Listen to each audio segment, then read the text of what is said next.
Ça, c'est le dernier wok aux légumes qu'on peut se faire. On n'a plus beaucoup d'aliments frais. Ici sur l'île, à ce qu'on sache, il n'y a pas d'épicerie. Mais il y a des pêcheurs qui passent une fois de temps en temps pour nous offrir poissons, fruits de mer. Il y a un monsieur en particulier, on lui a demandé si c'était possible d'avoir de l'eau. Parce que sans se réapprovisionner en eau, ça voudrait dire qu'il faudrait retourner à Carthagène. Parce qu'on s'est informé, puis sur l'île, ils n'ont pas de citerne d'eau, il n'y a pas de pipeline non plus qui apporte l'eau ici. Donc c'est vraiment une denrée rare sur l'île, l'eau. Quand on a une cruche vide, il part avec notre cruche, il va nous la remplir, puis il nous charge un petit frais, mais pas grand-chose. Puis il arrive en kayak. Puis le monsieur, il a 76 ans. Il a pas l'air de cet âge-là, là, pas du tout. Il est en forme, il est toujours à la rame.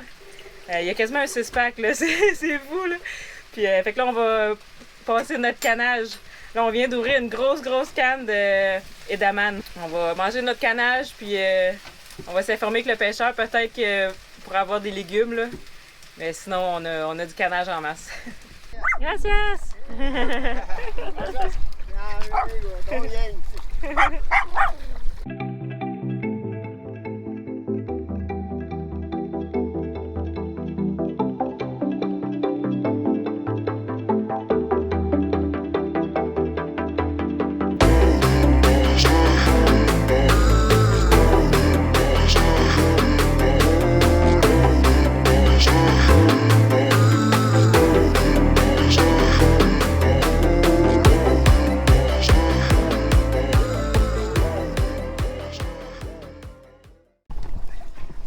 So cool.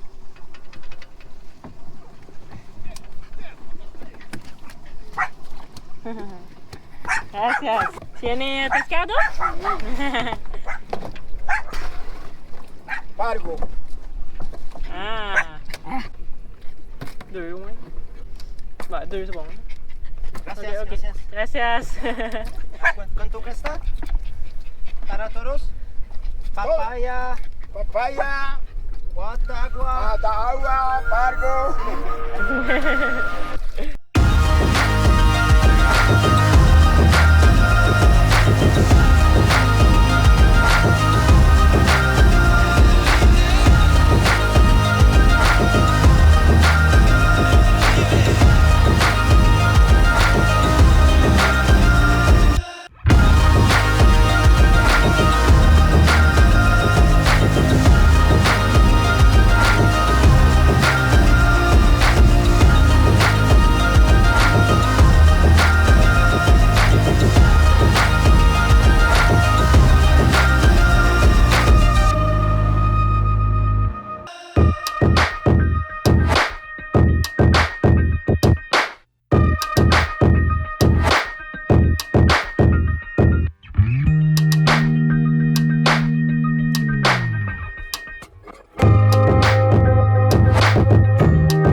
On s'en va plonger! Je suis vraiment excitée parce que ça fait depuis Aruba qu'on n'a pas plongé. Puis même à Aruba, j'avais eu une bonne dive avec Tommy. Mais les autres, on n'avait même pas fini nos bonbonnes, il n'y avait pas grand chose à voir. Puis je vais vous montrer mon petit livre. J'écris toutes mes plongées. Aujourd'hui, ça va être la 40e plongée que je vais faire depuis que je suis certifiée. Donc, je suis vraiment contente. Donc j'écris qu'est-ce que je portais, mes poids, combien de temps la plongée a duré, avec qui j'étais, à quelle profondeur on est allé, combien j'avais de PSI dans ma tank au début puis en terminant, la température de l'eau, puis si on a vu quelque chose de spécial, là. Si j'avais marqué des gros puff-fish, beaucoup de barracuda, une murène, puis ça c'était le wreck que j'avais fait avec Tommy, là. Le NCA Shipwreck. La dernière qu'on a faite c'était à Malmoc P. J'ai marqué toute ferraille dans le fond de l'eau. 20 pieds seulement. Ne vaut pas la peine en plonger bonbonne. Je m'ennuie de la plongée à Curaçao. C'est exactement ça que j'ai écrit. Donc, c'est ça. Ça, c'était la dernière qu'on a faite. Donc là, j'ai hâte. Ici, on a vu en snorkeling. Puis, il y a un beau mur. Il y a de la vie, il y a des beaux coraux. Ouais. Ça va être le fun.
Le pêcheur, hier, il nous a ramené 2 papayes.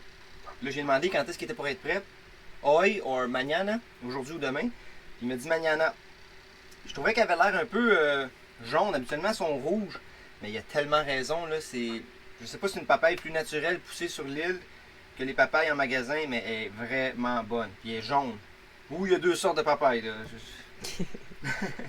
On n'est pas des experts On de n'est pas des papaye. experts en papaye, là, mais elle est vraiment bonne. Ouais. Wow. Wow. Hein? Merci, monsieur pêcheur. Alors, Véronique, retour à tes vieilles amours. C'est l'heure de la douche. Parce qu'il faut absolument économiser l'eau. C'est le petit monsieur qui nous apporte de l'eau, donc on essaie de prendre le moins possible. Donc les douches, c'est dans l'océan.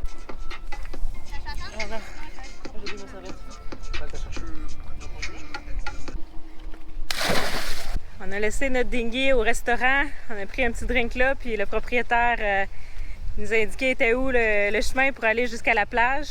Playa Libre. C'est une des plus belles plages de l'île. On se sent très libre à la plage de Playa Libre. Là, on s'est fait un ami. Elle nous suit partout, super fine, un petit chien noir. Vraiment cute. Super social. On suit le petit chemin. On va voir, ça nous mène où. Ces arbres-là, ça me semble être des bananiers. Il y a aussi des papayes sur l'île. Il y en a juste là. Le monsieur du restaurant nous disait que les locaux, ils mangent pas les papayes. Ils aiment pas ça. Donc, les arbres sont pleins de papayes partout.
On est sur le chemin du retour, les amis. On a passé une super belle après-midi sur Isla Grande. On a rencontré des belles personnes. L'eau est super belle. Puis là, on est en direction de notre restaurant Kokomo. Puis on a fait marcher Wendy. Elle a dépensé de l'énergie. Ça faisait longtemps qu'on n'avait pas été sur une plage. Le temps passe tellement vite. La dernière place, c'était Aruba, hein, Amy? Ouais. Aruba. Les gens sont sympathiques. C'est vraiment une belle île, Isla Grande. Venez, il y a des petites huttes partout. Vous pouvez venir en camping. Pour moi, c'est un coup de cœur. Là. Vraiment, c'est magnifique. Après une marche de à peu près 30 minutes, on est revenu à notre point de départ, le restaurant Kokomo. Le dinghy est juste là. Puis là, on vient de prendre le menu pour commander notre repas, coucher de soleil. Magnifique. Vraiment une belle journée qu'on a eue à Isla Grande. Ce qu'on aime le plus de la Colombie, the people, les gens. On s'est fait dire ça par un Colombien aujourd'hui. Si vous avez à retenir quelque chose de beau de la Colombie, il me pose la question. Moi, je cherchais là, un attrait touristique, quelque chose de magnifique. Les gens. J'ai tellement adoré sa réponse que je vais la répéter. Quand les gens vont me demander qu'est-ce que tu préféré en Colombie, je vais dire les gens, à cause de lui.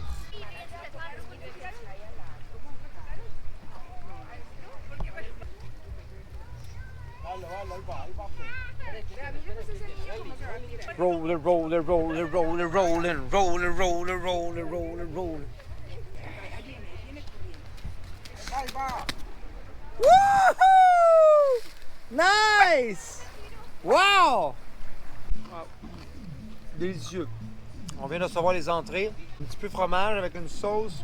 Sur des bananes plantains. Ah, c'est délicieux. Moi aussi, c'est des bananes plantains, mais c'est un ceviche. Super bon.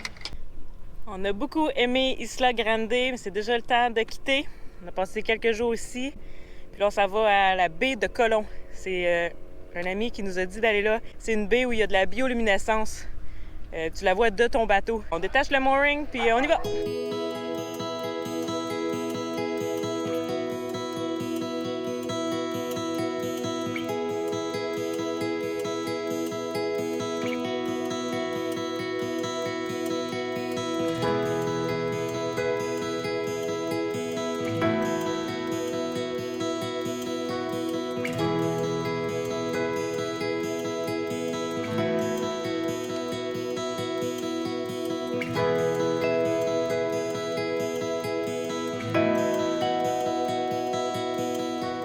Comme on a le vent d'en face complètement, on a choisi le météo le plus calme possible. Le matin, c'est super calme ici.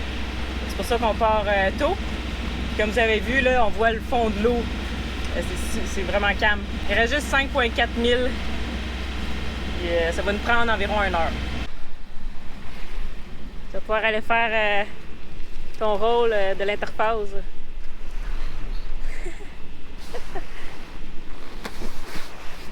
Amy, c'est son rôle. Quand on arrive au mouillage, elle allume l'interphase, elle nous dit la profondeur, puis s'il y a quelque chose qu'on doit savoir, là, quelque chose à éviter sur l'interphase. Belle navigation relax. Pas de voile, par exemple, mais au moins pas de grosses vagues. Très relax, ça fait du bien. Avec toutes les autres navigations qu'on a, là, on a hâte de quitter la Colombie pour ça, parce que naviguer ici, c'est difficile. Puis on peut toujours aller lire les commentaires sur Navionics, sur les mouillages. Les navigateurs peuvent laisser des commentaires. Je pense que c'est Active Captain qui s'est jumelé avec Navionics. C'est tellement pratique parce que, par exemple, un autre bateau, Seabreeze, il laisse souvent des commentaires un peu partout. Puis c'est un monsieur d'un certain âge qui navigue seul. On voit toujours ses commentaires partout sur tous les mouillages. C'est comme ça qu'on a appris à le connaître. Puis nos amis à Curaçao le connaissent personnellement. Mais il laisse toujours des bons commentaires détaillés. Puis lui, il disait justement que de suivre les bouées de marquage. Puis à un moment donné, qu'il y en a une rouge qui est toute seule. Et il a accroché le fond là. Il s'est pris un peu, mais il est capable de se déprendre avec son dinghy. C'est ça qu'il dit dans les commentaires. Donc c'est super le fun de toujours pouvoir aller lire qu'est-ce qui se passe à ce mouillage-là, parce que des fois, la carte n'est pas à jour. Il faut utiliser notre jugement. Puis avec toute l'information qu'on peut avoir d'autres navigateurs, les commentaires et la map, prendre la meilleure décision possible.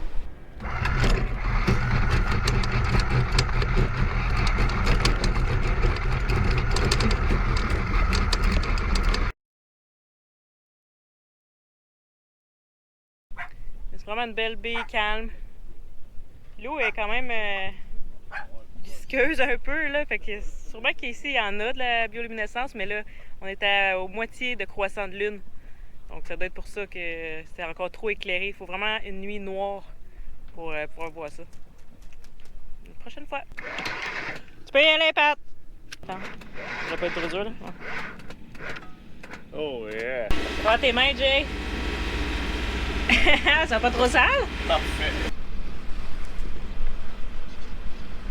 On est parti de Carthagène pour aller à Isla Grande. On avait le vent dans le dos.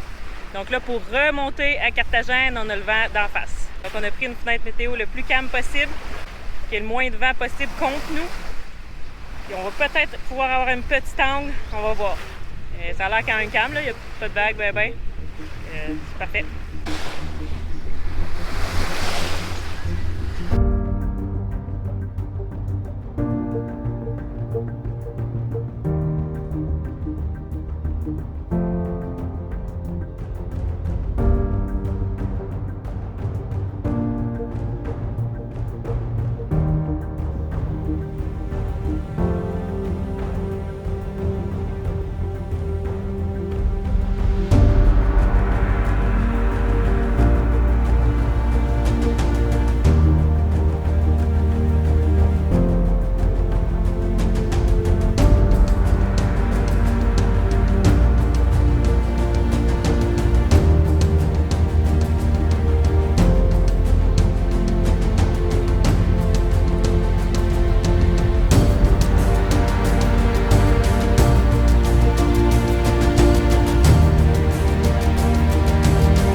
direct du futur! Vous reconnaissez sûrement pas ce sofa-là. On est à Medellín, en Colombie. Wendy, c'est bon? Tu voyais-tu, Wendy? Non. Okay. On a visité entre autres la Comuna 13 à Medellín. C'est un coup de cœur. Tellement. On a adoré ça. On a tellement hâte de vous partager ces images-là. Ça va être fou. Un peuple charmant qu'on apprend à connaître plus en détail. Avec un lourd passé, mais tellement attachant.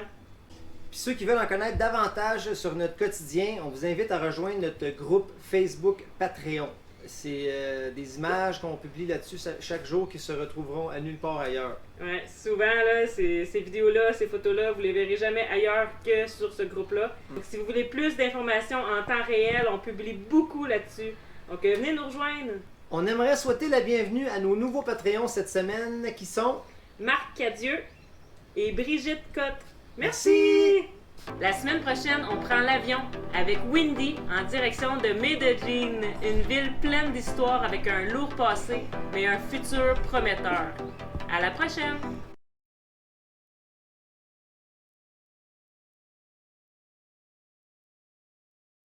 Hé, salut! Ça va, toi? Tout le bien? Très bien, merci. Mais pourquoi tu es attaché à ta maman? Ah, parce que maman a trop peur que je me fasse mal. Elle m'aime tellement. Eh oh, toi, ça te dérange que Wendy se promène libre? Je vais la protéger. Je connais bien ce quartier. Bon, t'es libre maintenant. Ne va pas trop loin. Reste près de moi. Hé, toi aussi t'as un moignon. Ouais, j'ai une petite queue. Quand on est contente, ça ne paraît pas beaucoup. Toi, ta queue a été coupée quand? Ah, une sale histoire. Elle était coincée dans une roue de moto. Pourquoi ta laisse traîne toujours derrière toi? Ah, c'est pour que maman me rattrape plus facilement. Je te laisse tourner la visite de mon île. Tu as des sacrés bons maîtres. Et ils grattent bien. Hé, à la prochaine. Ouais.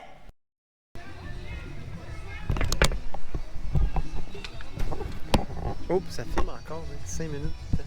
Salut, caméra. Bon, ça fait 5 minutes que ça filme. Fait qu'il va y avoir beaucoup de bloopers là-dessus. C'est là que je ferme ça. GoPro, stop recording. Puis il y a aussi des mangues sur l'île. Ah, excuse. Ben, il y a des mangues aussi. Le monsieur du restaurant nous disait que sur l'île, il est mangue. C'est par ici, c'est par là. Ça va, Amy? Ça va, Amy? Ça va dans les bloopers, ça, guys. Tout bien? Merci également à nos commanditaires, l'équipe de Jet Set Art pour le linge et bien sûr le Sharpie sur la coque et le génois d'atypique, les gestions familiales Maurice Inc. pour l'iPhone 12 qui nous permettra de rester en communication avec notre famille et Patricia des distributions D. Hébert pour notre dinghy Caribe.